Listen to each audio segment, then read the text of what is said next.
Olá, bom dia. Iremos iniciar o tema Ditadura na Bolívia. Bom, os governos militares da Bolívia, que ocorreram de 1964 até 1982, ao contrário de outros exemplos na América Latina do mesmo período, apresentaram um perfil específico. Não se constituiu em uma única ditadura militar com um único programa contínuo e coeso, tampouco um mesmo projeto político-econômico.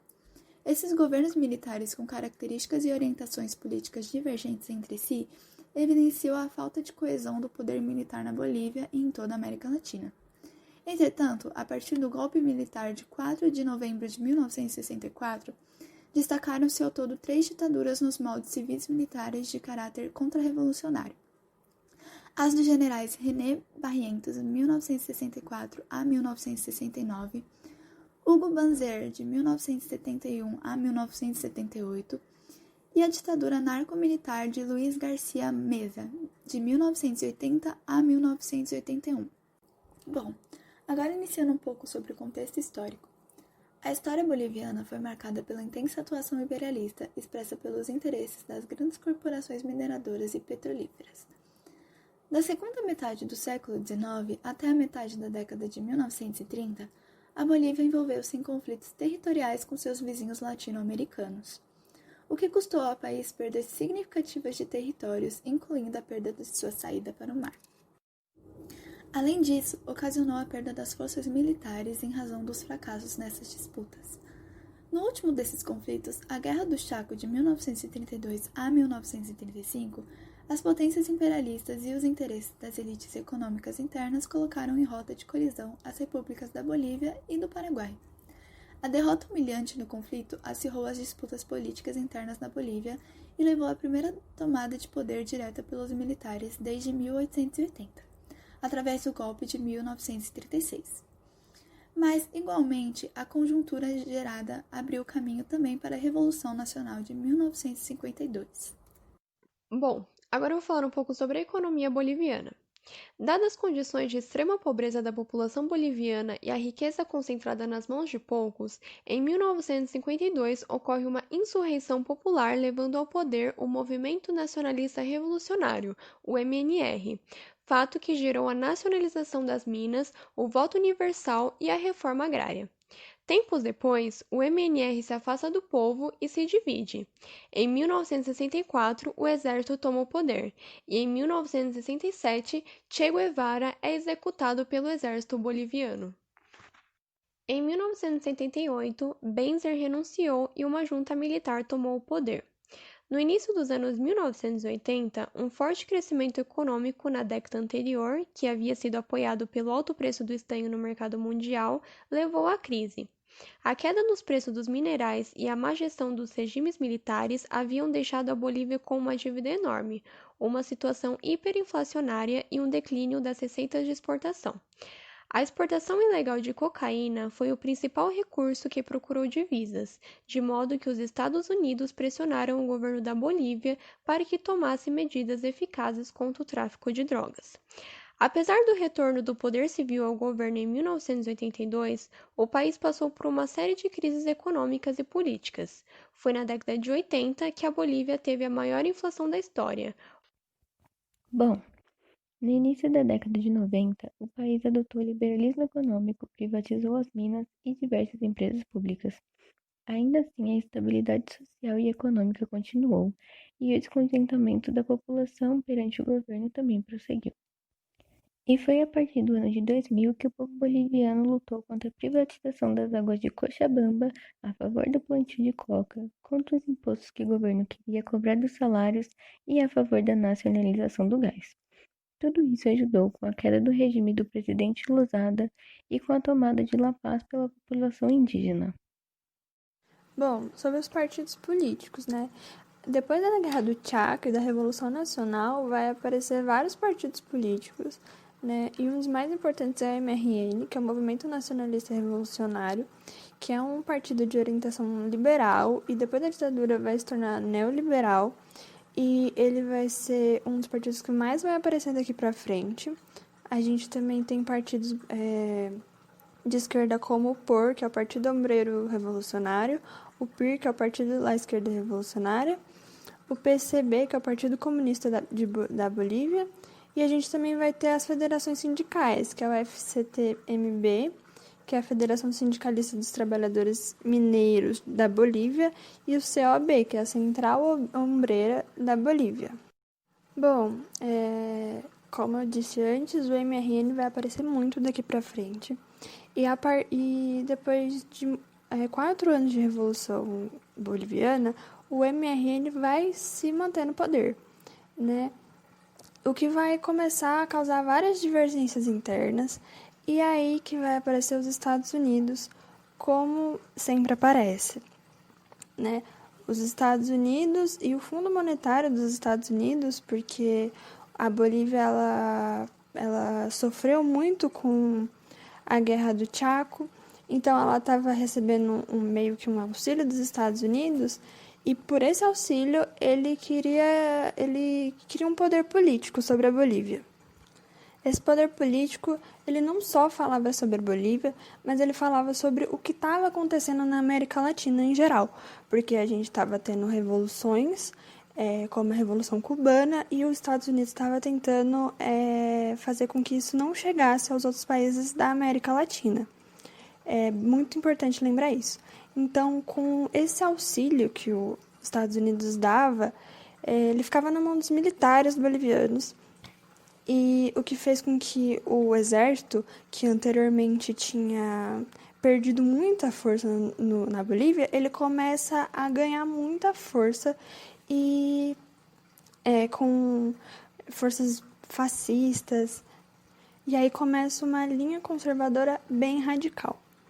Outra coisa que é importante lembrar é que o POR, que é um partido de esquerda, ele tentou a candidatura de um presidente, né, que é o João Lechín, só que os Estados Unidos barrou, e foi barrado pelos militares também, que era uma força que os Estados Unidos estavam alimentando na Bolívia. O clima polarizado da Bolívia já estava grande, e os Estados Unidos fazia com que ele aumentasse ainda mais. E em meio a essas pressões externas, o Vítor Paz, que era o presidente da Bolívia, decidiu tentar o seu 3º mandato. Né? Em 1964, mesmo ano da ditadura aqui no Brasil, o vice dele, que era o René Barrientos, ele vai, junto com os Estados Unidos, isolar o presidente, né? Que já não era mais necessário para os Estados Unidos. Bom, então, 1964, igual aqui no Brasil, o René Barrientos, da Força Aérea, e o general Alfredo Ovando dão um golpe militar, né, em novembro de 1964. Esse golpe ele veio seguido de muita repressão aos trabalhadores, principalmente o João Lechín, que era um dos candidatos do POR para a presidência, que foi barrado pelos Estados Unidos, ele foi preso, deportado. As greves gerais foram brutalmente sufocadas, né? A população foi totalmente censurada e massacres com a população começaram a crescer exponencialmente. Nesse governo provisório, que foi de 1964 até 66, o Barrientos, ele governava junto com o Ovando. Mas em 1966, ele, como já estava todo mundo muito enfraquecido para haver uma revolução, ele abre uma votação e, né, é claro que ele acaba ganhando. O governo dele se consolidou e os Estados Unidos amava esse governo. Ele tinha total apoio da CIA e dos Estados Unidos, né? Uma coisa interessante de se falar é que o Che Guevara, né, o líder revolucionário lá, ele foi para a Bolívia em 1966. Ele desembarcou na Bolívia e ele foi morto. Ele foi executado em outubro de 1966, né? O que foi um período de muita agitação do governo, além de corrupção. Mas mesmo assim, o governo do Barrientos era muito consolidado, né? Só que, misteriosamente, Ele sofreu um acidente de helicóptero e ele acabou morrendo em 1969. Bom, José Torres entra para a presidência em 1970 com um programa de caráter popular. O cara era progressista e o que não fazia sentido nenhum para o contexto que estava se passando na Bolívia. Não agradava os militares e nem os Estados Unidos. Então, 10 meses depois, já sofreu um golpe e começa um outro ditador, que é o Hugo Banzer. Bom, o regime de Banzer de 1971 até 78 foi responsável por uma repressão imensa contra os camponeses e os trabalhadores urbanos, porque enquanto tomava as medidas para controle de preços e para garantir o crescimento econômico, ele beneficiava apenas alguns segmentos da sociedade. Em 1974, Banzer cancelou de última hora as eleições e aplicou o que poderia ser chamado de autogolpe, o que confere a concentração de poder a uma única cúpula militar.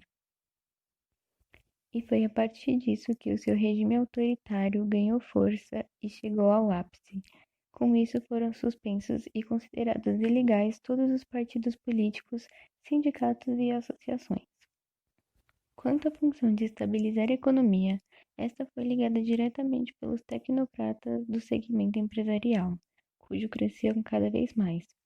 Assim, o chamado milagre econômico boliviano expressava-se em crescimento médio anual do PIB em 5,7%.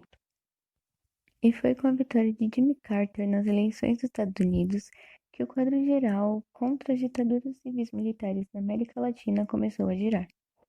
A pressão sobre o regime de Hugo Banzer por violações aos direitos humanos e o fracasso nas suas negociações levaram à rápida queda do ditador. O opositor chamado Hernán Siles conseguiu reunir um amplo grupo contra a ditadura, incluindo até progressistas da igreja. Outras novas forças de esquerda floresceram, como a de Marcelo Santa Cruz, do Partido Socialista. As eleições realizadas em 1978 tiveram um resultado favorável ao candidato do regime, porém com fortes acusações de fraude. Banzer, então, deixou o poder e o entregou novamente a uma junta militar para impedir a chegada de Hernán ao poder. Por consequência, assumiram sucessivos governos provisórios que pouco avançaram na possibilidade de construir um governo constitucional estável novamente. O vazio político instaurado, as reivindicações populares por investigações dos crimes e abusos do passado e a incapacidade dos políticos civis de formarem uma frente única contra os militares geraram um cenário desinteressante e prejudicial ao desenvolvimento econômico, levando à insatisfação dos setores produtivos. O resultado foi um período de prolongada instabilidade e indefinição política, que culminou com o golpe militar de 1980, encabeçado pelo general Garcia Meza, diretamente ligado ao narcotráfico. Os cartéis da cocaína, bem estabelecidos durante o regime de Hugo Banzer, período em que intensificaram sua capacidade paramilitar, passaram a atuar diretamente na política do país. O golpe do general Luiz Garcia Meza em 17 de julho de 1980, que depôs a presidenta interina Lídia Gayler Tejada com apoio direto da CIA e do Departamento contra Narcóticos, a Drug Enforcement Administration, fechou o Congresso Nacional no mesmo dia e instaurou seu modelo de terrorismo de Estado, com a consultoria direta do ex-agente nazista Klaus Barbie da Gestapo, a polícia política de Hitler. Marcelo Quironda, líder do Partido Socialista, que denunciava os desmandos dos governos militares no Congresso, até então foi brutalmente assassinado, também nessa mesma data. Os 13 meses de narcoditadura de Garcia Meza foram mais prejudiciais para a economia e organização política do país do que qualquer outro período desde a Guerra do Chaco. Porém, nem mesmo o caráter contra-revolucionário de seu governo era visto de maneira positiva pelo governo de Ronald, dos Estados Unidos, tampouco pelo empresariado nacional. Portanto, as Forças Armadas da Bolívia, mesmo completamente divididas, acabaram por demitir o general Garcia Meza, o qual se refugiou no Brasil, onde foi preso e extraditado para a Bolívia em 1995 para cumprir pena de prisão por crimes contra os direitos humanos. Em 1982, Hernan venceu novamente as eleições e a Bolívia voltou a ter um governo constitucional. Porém, os efeitos econômicos e sociais dos governos militares ainda eram evidentes. Agora eu vou falar um pouco sobre a resistência boliviana. Junto à política de privatizações, o governo, para favorecer os grupos exportadores e o capital estrangeiro, lançava a mão de desvalorizações monetárias, que resultaram em uma queda no nível de vida do operariado que respondia com protestos contra o governo. Protestos esses que foram violentamente massacrados. É bastante reveladora a relação do governo ditatorial boliviano de Banzer e o carrasco nazista Klaus Barbie, que, sob a proteção do governo americano e da CIA, deixa a Alemanha após a Segunda Guerra e vai para a Bolívia sob a falsa identidade de um homem de negócios, de sobrenome Altman. Lá, Klaus Barbie firma relações já em 1964 com o assessor do governo de Barrietos e com o governo de Banzer. O nazista vai aprofundar a sua atuação junto ao governo articulado às ações de terror de Estado, às torturas e assassinatos políticos. Com a crise econômica, ocorre uma gradativa precarização dos direitos dos trabalhadores. Nesse momento, o movimento operário, apoiado pelo movimento camponês estudantil, começa a articular numerosas greves que são reprimidas de forma brutal. Porém, a violência do governo não faz os trabalhadores retrocederem.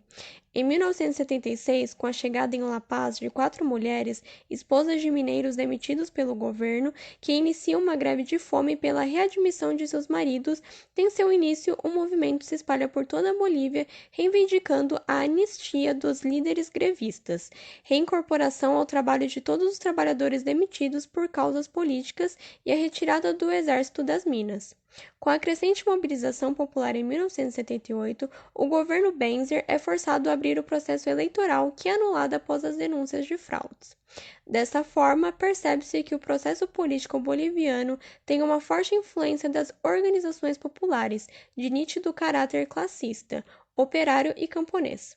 A luta de classes boliviana aparece quando a ditadura de segurança nacional na Bolívia se comporta como um instrumento nitidamente orientado para combater, através da violência e do terror, as organizações populares e seus avanços. Como consequência, a Bolívia, em 1980, passou a possuir a pior renda per capita da América Latina, ficando atrás somente do Haiti. Nesse contexto, Hernan Siles foi pressionado a adiantar as eleições para julho de 1985, a qual foi vencida por Victor Paz, para um quarto mandato, e neste ele adotou um viés político-econômico neoliberal.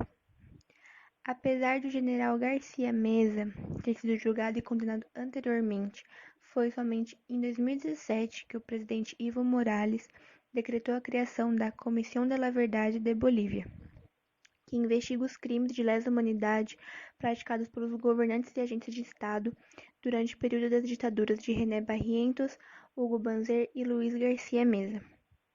Essa medida ela foi adotada devido às pressões populares e de organizações de defesa dos direitos humanos. E esse foi o nosso trabalho. Muito obrigada pela atenção de todos.